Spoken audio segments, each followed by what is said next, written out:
Thank you very much. Thank you very much, and thank you very much for having me here. It's an amazing conference. We are jumping onto the challenges and also to talking about the consumers, because the consumers are the biggest food wasters in the Western society, and they are also the biggest opportunities to reduce food waste.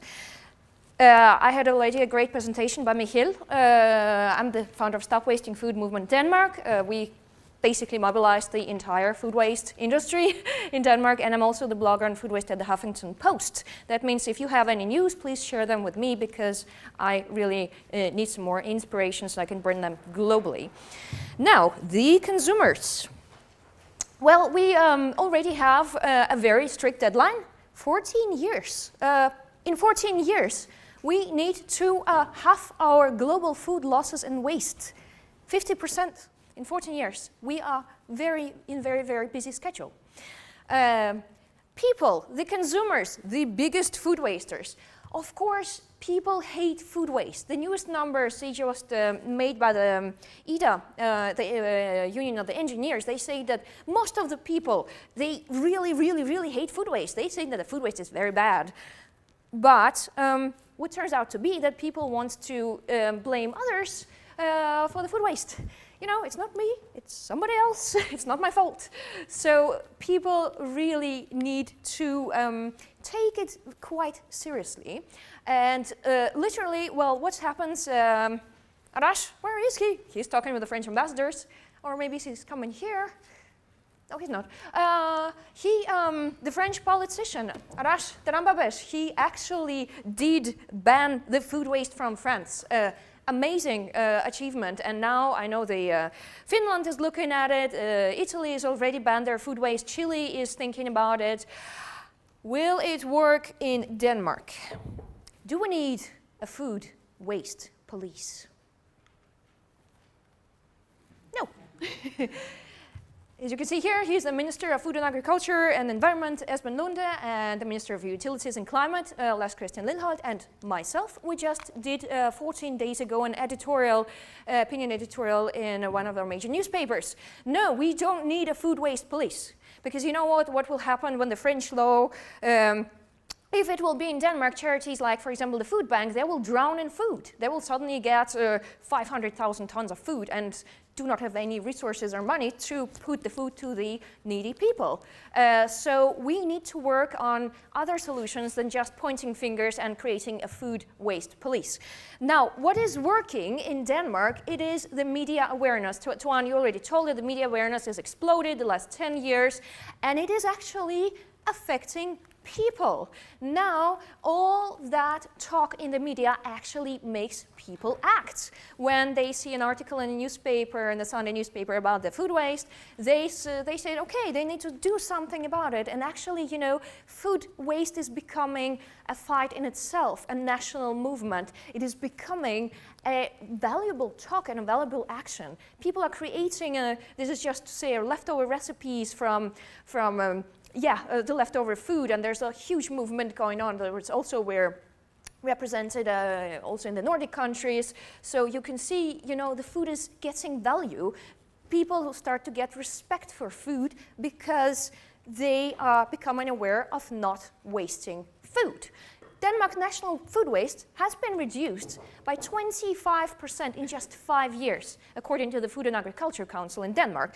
Now, and it is because mainly of the consumer focus. Of course, consumers cannot do it alone. There's a lot of industry, there are lots of supermarkets are doing tremendous job to stop wasting food, and it is going all over the world. We just been interviewed by The Guardian, The Economist 2 days ago, so it is a huge international focus to see what are we doing in Denmark.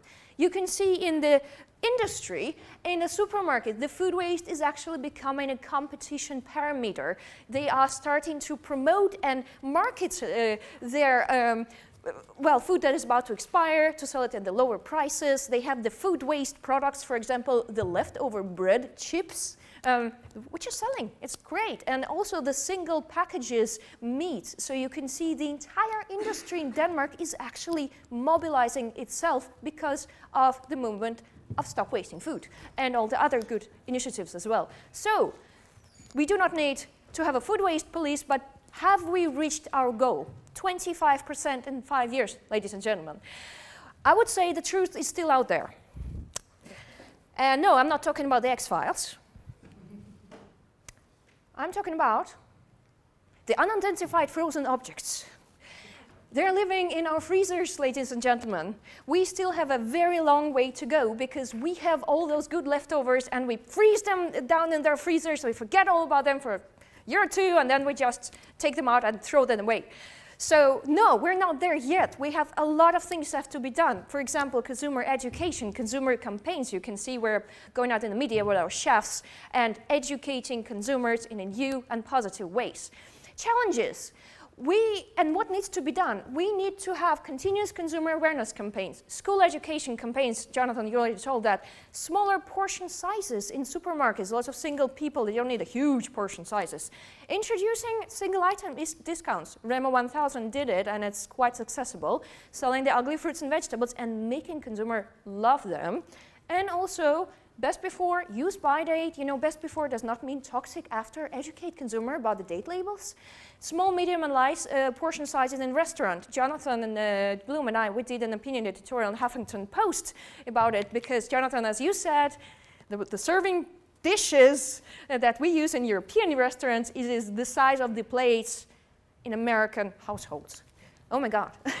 So there needs to be done there. Again, continuous media awareness, but clever communication, because we are reaching the point where people are getting tired to hear about food waste. They're getting tired to hear about, oh no, yeah, okay, we know, stop wasting food, but they're still not stopping to waste food. So again, the recipe on food waste from Denmark. What can be done? Raise consumer awareness, keep media focused on food waste. Oh dear. Consumers will create a demand because they become aware of not wasting food. They will automatically inspire the industry and the food sector and the supermarkets to reduce their food waste. Attitude creates action, and action really creates reaction from the industry, and then repeat and repeat and repeat in a new, lovely way. Food losses and waste protocol, where the co-developers Michiel, you already talked about that. We need a measuring, keeping the focus on the entire value chain. Also, on the time when the mainstream media is not focusing on food waste anymore, because it will happen. It will happen, and the journalists are getting tired of food waste. So we need still to be focused on food waste. Just because there's no focus in the media on the food waste, it doesn't mean that food waste is gone. And to the last thing, we need more prevention.